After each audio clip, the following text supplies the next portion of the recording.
Okay, so in this video we're going to have a look at all of the skills that you could possibly ask in the Component 2 exam when it comes to HTML. So we've got an example of a website here that we're going to create that covers all of the skills. I'll probably have to zoom in at certain times because some of the words are bold, which doesn't really show up very clearly on the screen, but it would do if it was on a printed exam paper. So to start with then, we've been given a folder that has the image in that we need, and it also has some website text that we can refer to and copy and paste. It's best to copy and paste it rather than trying to retype it out, not only because it takes longer, but you're also more likely to make some mistakes. So we'll keep that minimized down the bottom, but we have got that text given to us. So the first thing that we need to do now, you may be using a different version of Notepad, but essentially we need to save this as a HTML file. So to do that, I'm going to go to Save As. I'm going to choose the folder with the image in, and it's important that you do that because otherwise the links to the image won't work. I'm just going to call it Cyber Site. It doesn't really matter what you call it unless it asks you specifically in the exam. Now either you're going to have to type in .htm there if you're using Notepad or Notepad 2, or if you're using Notepad++, you'll be choosing hypertext markup language from the drop down box. Press save, and nothing seemingly happens apart from it will allow us now to color code some of the text that we write in. So to start with, no matter what website you're doing, you need to create the basic structure for the HTML page. So that's going to be HTML, and then straight away before you do anything else you need to close that tag so that you don't forget. In the pressure of the exam, these are the things that you're likely to forget and lose easy marks for. Even if your page looks okay, you'd still lose marks if you don't close the tags. So HTML tells us where the page starts and ends. We then need to create the title. Now the title actually goes in the head tag, so we're going to firstly create and close the head tag. So as I said, inside there, that's where you would put your title tag. And again, before you do anything else, you need to close that tag. The only other tag that we have to have is the body tag. Now that will go after you've closed the heading. So you open the body tag, and then before you do anything else, as with everything else, you always close it. Okay, so we've now got a space there where we can write our title and our body. Now you may decide that you want to tab these across. That does make it a lot easier for the examiner to mark, but you don't have to. You still get the marks even if it's not tabbed across. Now for the sake of the video, I'm not going to tab mine across because it'll end up going off the side of the page because I've got a split screen going on and we won't be able to see what's going on. So in the title tag we need to write down whatever the title of the web page is. Now that's not this here, it's not the welcome to my cybersecurity bit, it's the bit that appears on the tab, and that's the only thing that has to go in the head and the title tag.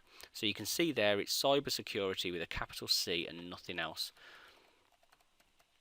So we write that in our head tag here. Now at this point we can save it and we can open that and have a look at what it looks like. So as you can see, completely blank page. However, we have our title at the top up here, which is what we needed. So carrying on then now, we now see that we've got this here. Now we often call this a title if we're doing it on Word or on paper, but actually this is the heading to the website. So in the body tag, that's where you must put the heading, not in the title tag. I know it looks like a title, but it's part of the body of the web page. The body is everything that you see in the window down here. So to start with then, we've got the welcome to my cybersecurity text. Now as I said, rather than typing it in, we can copy and paste that in. So we can see that that's quite a large font there. Now normally they're going to be using H1 for heading 1 or heading 2 for the title of the page. So we'll have a look at what H1 looks like just so that we can see. So you must save it before going back to the page and reopening it.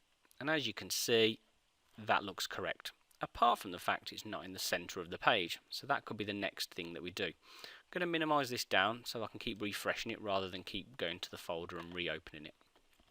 So we need it in the middle of the page. So it doesn't matter if you put it before the H1 or after the H1, as long as you have it somewhere. Notice that the spelling is the American spelling of center.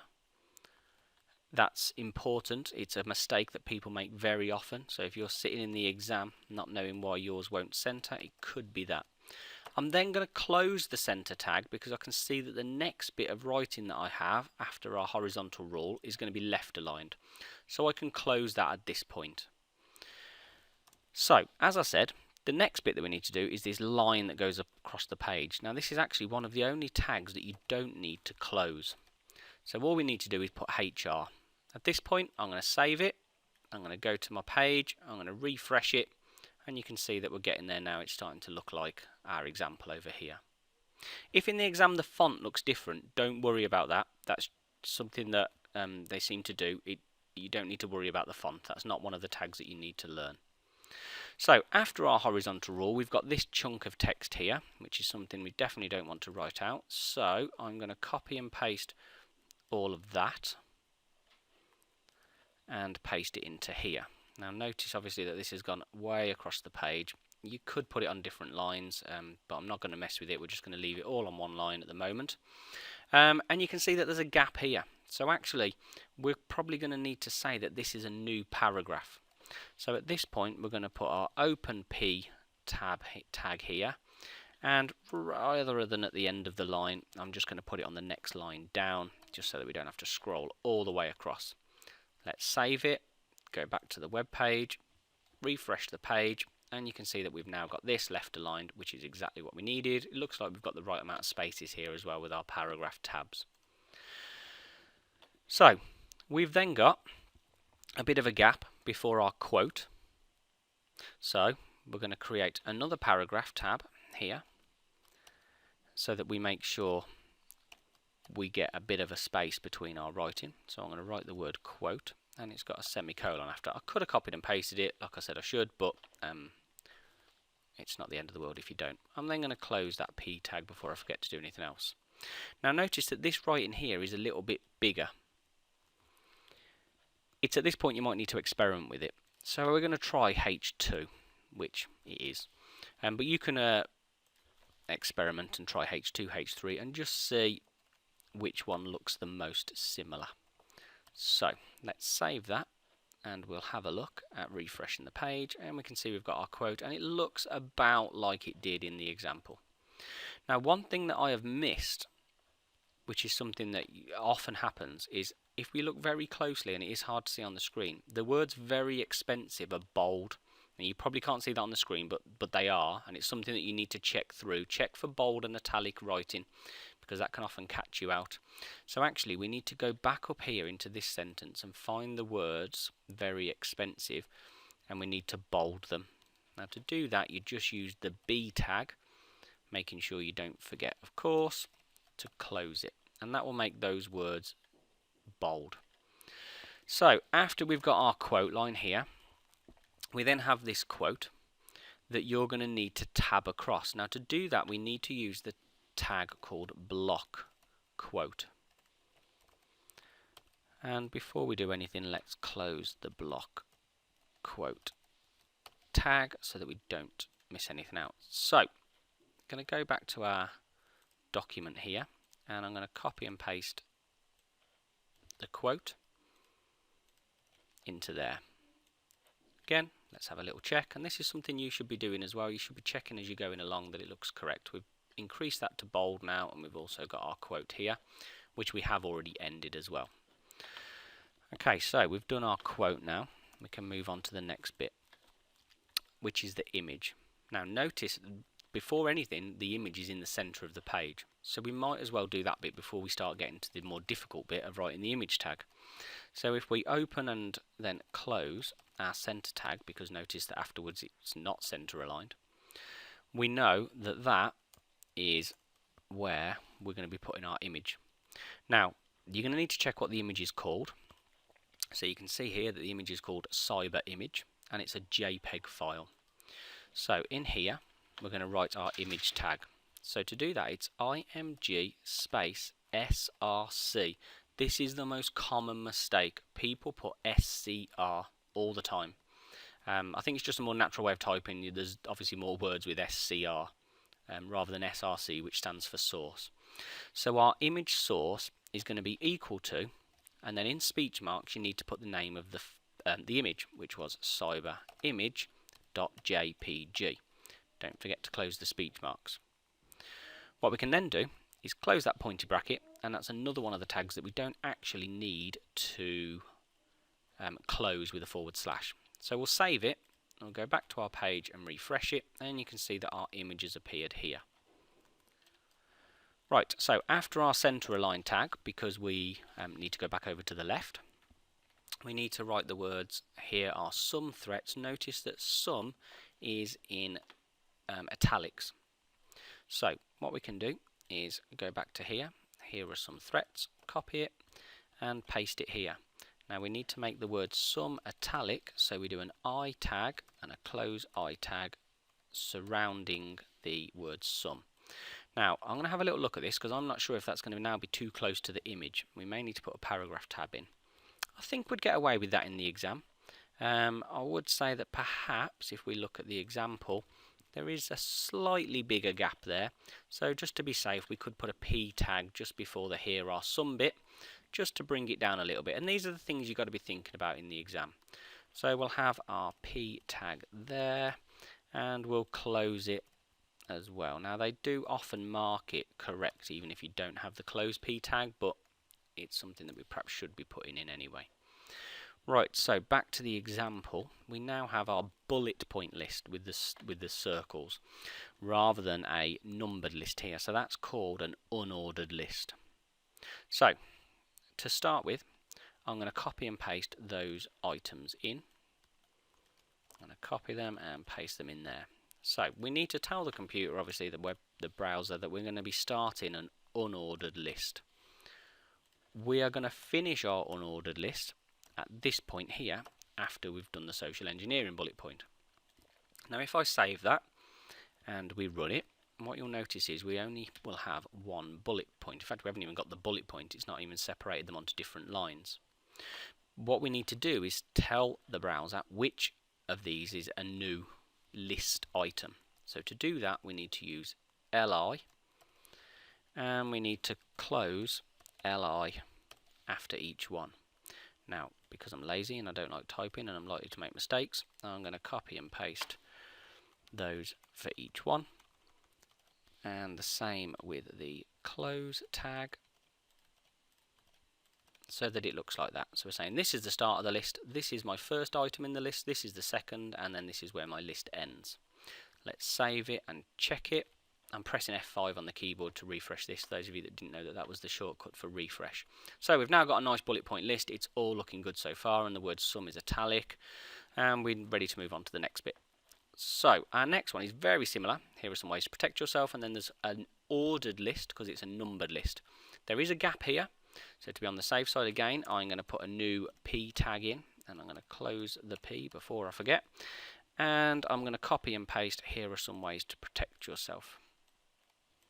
Copy that and paste it in there. Notice again the word some is italic.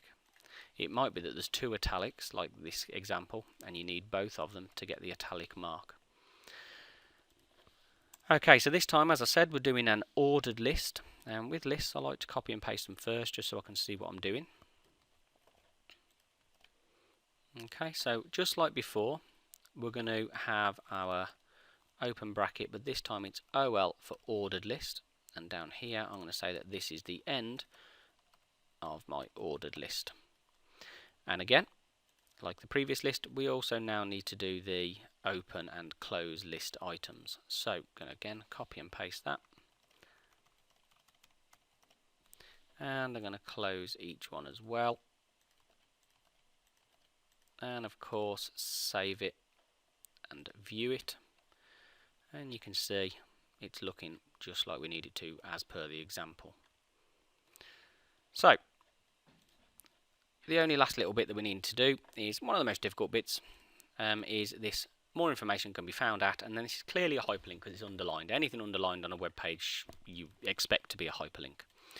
So in here going to start a new paragraph because there's a gap between that and the end of the bullet point list. So I'm going to put my P tag in, and I'm going to put my close P tag down here so that we can just focus on doing the hyperlink. So I'm going to copy and paste the text that I've been given into the paragraph tab there, and let's just save it and run it and just check that we're where we need to be. Okay, so we've got our thing here. Obviously it's not got a link set up yet. So to do the link, what we need to do is we need to use the ahref tag. Now this is one that people do get slightly wrong. So I'm going to open my pointy bracket here because this is where the start of the hyperlink is going to be. Not at the start of the line, because the more information can be found at is not part of the hyperlink. So it's A, which stands for anchor, href, hyperlink reference, is going to be equal to, and then speech marks. Now the web page that it's going to link to, we've been given here. However, it hasn't included the http:// bit. That is something that the exam board require you to have. It will often work without it, but they do like you to have that in there. So I'm then going to close my speech marks here, and I am then going to close the pointy bracket. What I then need to do is I need to tell the browser what it's going to attach the hyperlink to. Now it's going to attach the hyperlink to these letters here, because if you have a look at the example, it's only those letters there that are part of the hyperlink, not the HTTP bit. So it's important that you only put the words in. Like, it could be one word like link or here or click or something like that. What you then must do is close your A tab like that. So if we now save that and we go to the browser and refresh it, you can see that now we have got our link down here, which if we click on, we can see works.